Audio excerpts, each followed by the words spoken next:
시청자 여러분 안녕하십니까? 11월 16일 월요일 수도권 투데이입니다. 네, 수도권 투데이 수도권 인사이트로 시작하겠습니다. 최요한 평론가 모셨습니다. 안녕하십니까? 예, 안녕하십니까? 어서 오세요. 예. 자, 오늘 서울시장 얘기 다시 한번 좀 해보겠습니다. 예.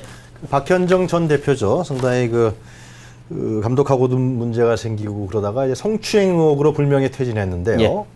그런데 경찰 최근 수사에서 가해자와 피해자가 바뀌었다. 이런 수사 결과를 내놨습니다. 예. 이 혼란이 자꾸만 더 가중되는 것 같은데요. 먼저 서울시장 사태에 대해서 한번 좀 일지부터 좀 찾아야겠습니다. 예, 알겠습니다. 지금 상황이요. 그러니까 경찰 수사를 통해 가지고 가해를 해왔던 박현정 전 대표가 오히려 피해자가 되었다라는 결론이 나온 것인데 그 이전에 지금까지 어떻게 이 일이 진행된 것인지에 대해서 일목요연하게 말씀드리겠습니다. 준비한 그림 좀 보여주시고요. 중요한 일지, 중요한 사안만 일단 크게 말씀드립니다. 2005년도 6월 달에 서울시장이 재단으로 출범을 하게 됩니다. 그리고 2006년 1월 달에 정명훈 예술감독이 취임하게 되죠. 3년마다 재계약하기로 돼 있고요.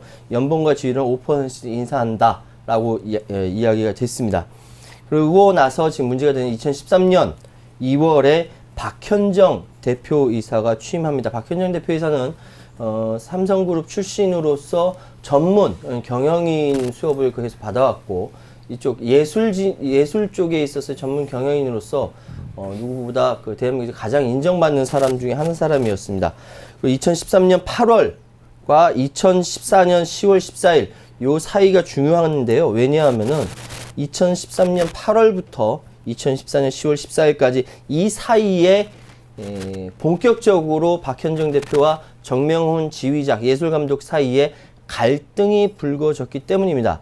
이 사이에 벌어졌던 일이 아마 오늘 말씀드릴 사건들의 핵심이 될 거라고 생각이 되는데요. 네. BBC 프롬스 연주회 디너 파티 자리 배치 문제로 박 대표와 정 감독의 갈등이 표면화됐습니다.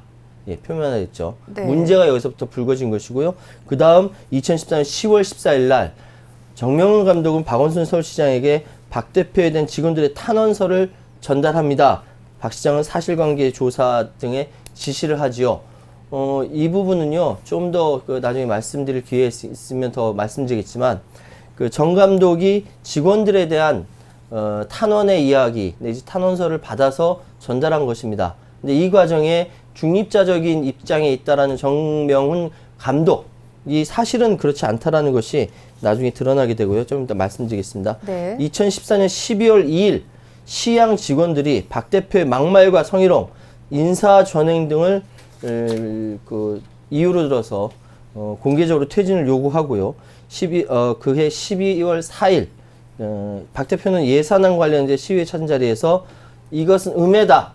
이 배경에는 정명훈 감독이 있다라고 지적해서 논란이 확산되고 그리고 12월 다음 날 기자회견 열고 시향 운영을 둘러싼 정 감독이 갖고 있는 비리 폭로했고요.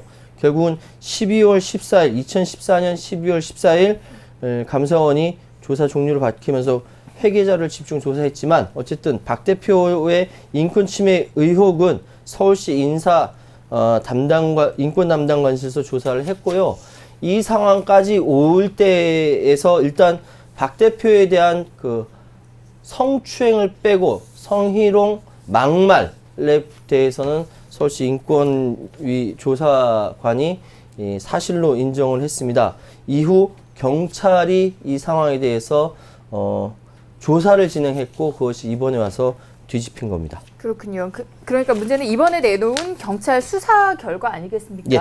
뭐 이른바 가해자와 피해자가 바뀌는 결과라고 하던데 이건 무슨 말인가요? 이게 이제 작년 12월 달에 제가 완전히 여론에 밀려가지고 사임을 했거든요. 박현정 대표가. 여론에 네. 밀렸다고요? 예, 여론에 밀렸습니다. 그때 그래요? 어떻게 밀렸냐면은 현재 상황에서 서울시향에서 네.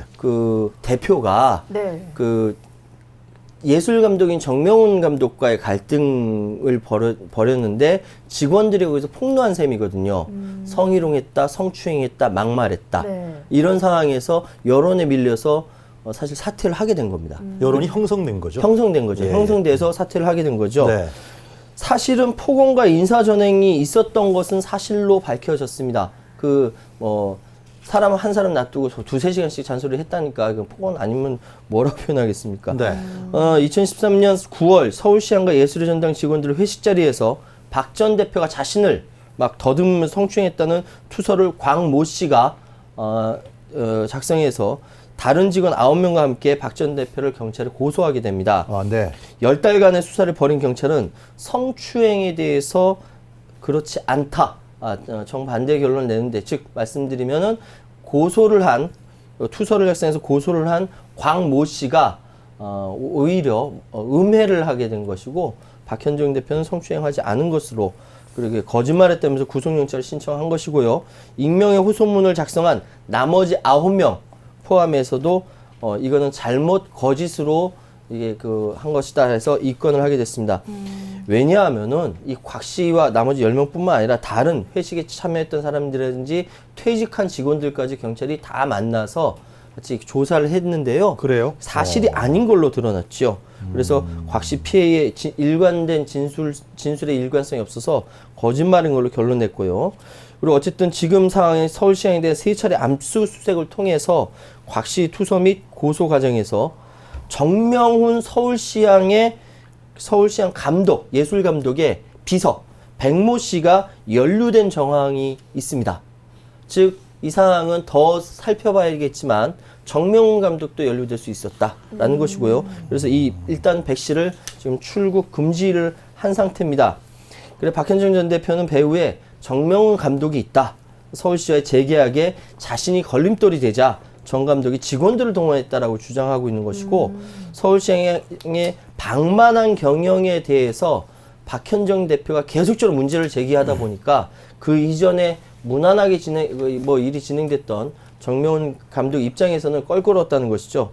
박 전 대표 말입니다. 대졸 초임이 3천만 원인데 6년차, 7년차 직원들이 자신들이 무슨 곡을 연주했는지 리스트조차 작성하지 않고 있더라.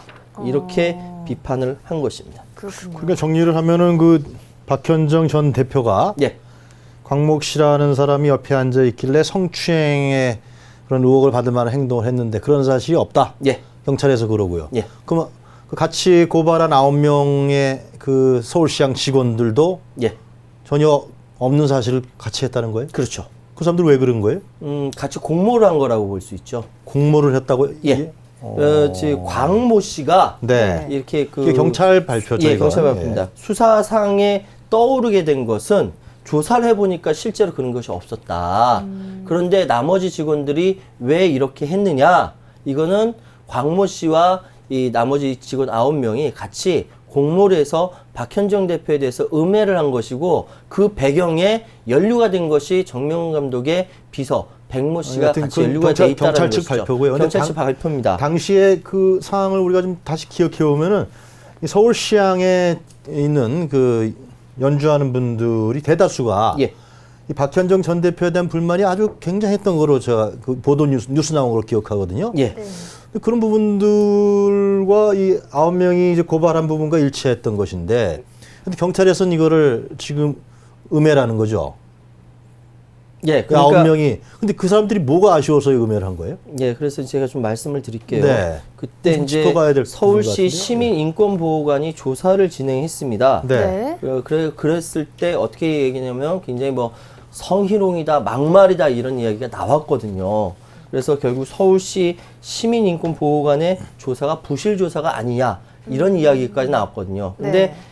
결과적으로 보니까 정반대로 뒤집혔더라라는 이야기가 나서 다들 굉장히 황당해하고 당황해한 거죠.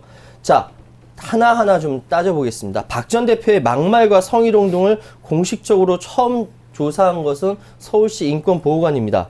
실제로 시민인권보호관이 막말과 성희롱적인 이야기를 박현정 대표가 이야기한 건 확인을 했습니다. 그리고 이 부분에 대해서는 박현정 대표도 스스로도 인정을 했습니다. 막말과 성희롱 언행을 했다. 성희롱 부분만 인권 침해 부분이다라고 했는데 네. 세 가지를 조사했거든요. 막말, 성희롱, 성추행. 그런데 여기서 성추행은 아니라는 것이죠. 근데 방송상 이제 적나라하게 말씀드리기 좀 뭐하지만 네. 이 상황이 그 성적인 굴욕감을 느끼긴 어렵다라고 결론을 내렸는데 그때 보도에 나간 거는 막말과 성희롱과 성추행이 한꺼번에 다 나간 거예요. 사실은 성추행이 아니라는 거죠. 그런데 박 전 대표가 그때 서울시 조사 결과가 사실이 아니다라고 네. 반박했지만 서울시 발표 뒤 29일 이러고 있느니 차라리 그냥 자진 사퇴하자 해서 사퇴를 하게 된 것이고요. 왜? 그 뒤에 경찰 조사가 있으니까. 시민인권보호원은 그 박 전 대표의 성추행은 아니지만 어쨌든 막말을 하고 성희롱죄의 발언을 했던 것은 사실이다. 이 부분 박현정 대표 스스로 인정했어요. 퇴사 직원을 포함해서 30명을 조사했고 박 전 대표가 여러 명 있는 자리에서 한 발언이 많고 직접 들었다는 진술이 많아서 종합해서 인정을 한 것이다. 이렇게 이야기했습니다. 즉 다시 말씀드리면은 박 전 대표가 직원들에게 고성을 지르면서 몇 시간씩 붙잡고 윽박 지른 것 사실이고요. 거기서 성적인 뭐랄까 이렇게 굴욕감이라든지 성희롱적인 발언을 했던 것은 사실이나 그 술자리에서 옆에 앉은 남자 직원을 붙들고 성추행한 것은 아니다라는 건 경찰 조사 결과 나온 것인데 네. 왜 이렇게 된 것이냐 하면은 즉 지금까지 그 서울시향을 운영해 오는 이 모든 운영 과정이 주먹구구식으로 해왔기 때문에 전문 경영인으로서는 이거를 이제 정리를 하려고 하는데 이 과정에서 걸림돌이 됐던 것이 정명훈 잠깐만요. 감독이고요. 그거는 박현정 전 대표 얘기 아니에요? 예, 그래서 부분에서 지금 이 부분에 대해서 말씀을 드리는 거예요. 예, 예. 박현정 전 대표 얘기죠. 그거는. 그러니까 박 대표 이야기고 이거는 네. 경찰을 통해서 이 얘기가 나온 겁니다. 경찰이 그 박만한 그래서- 경영까지 얘기할 수 없을 것 같은데요. 그래서 이 네. 상황에 대해서 주장을 하는 걸 이렇게 얘기를 하는 거죠. 근데 그 배후에 예. 그 정명훈 감독의 비서인 백모 씨가 연루됐다는 증황은 나와서 출국 금지를 한 겁니다. 그건 누가 경찰에서 경찰에서 출국 금지했죠. 그 배우의 백모 씨다. 예. 정명훈 감독이 정명훈 감독의 비서. 그렇죠. 정명훈 예술 감독이 연루돼 있다라고 단정적으로 말씀드릴 그건 수는 말할 없어요. 수 없는 예. 것이죠. 경찰에서 지금 경찰에서 하고 그렇게 있는 추정하고 거죠. 예. 있는데 예. 그 비서가 움직이는 거는 감독의 이야기 없으면 움직이기가 힘들거든요. 예. 그렇군요. 뭐 그러니까 이야기를 쭉 들어보니까 예. 가짜의 주장에 근거가 분명하긴 하지만 있습니다. 네, 핵심에서 엇갈리고 있어서 문제가 되고 있다라는 생각이 드는데요.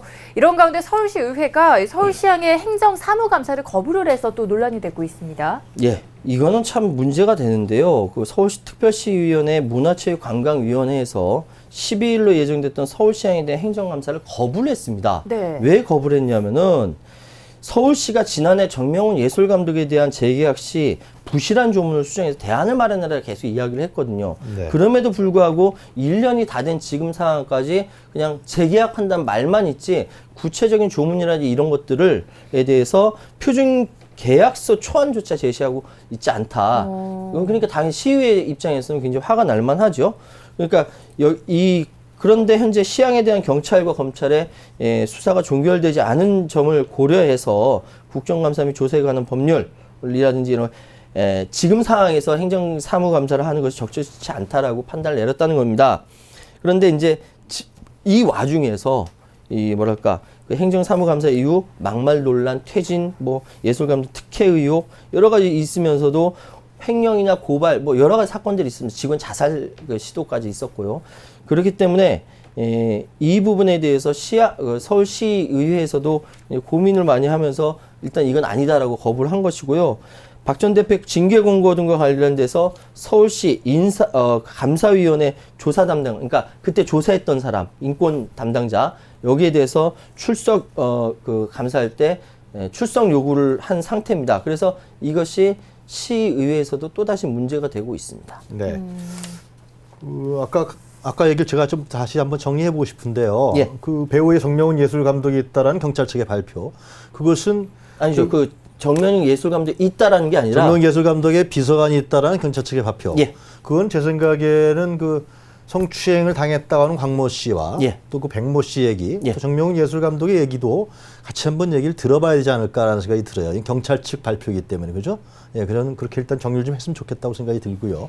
그리고 그 서울시향에 또 다른 구설수가 서울시향이 참 문제가 많네요. 예. 또 다른 구설수가 있다 그러는데 그건 어떤 겁니까? 이거는 이제 그 단원 평가를 합니다. 네. 근데 낮은 점수를 받았다고 해서 30여 년 경력의 바이올린 연주자를 해고를 했습니다. 오. 여기에 대해서 서울시립 교양학단의 조치는 부당하다라고 해고당한 사람이 고소를 했고요. 네. 법원에서 정말 부당하네라고 판단이 나온 겁니다.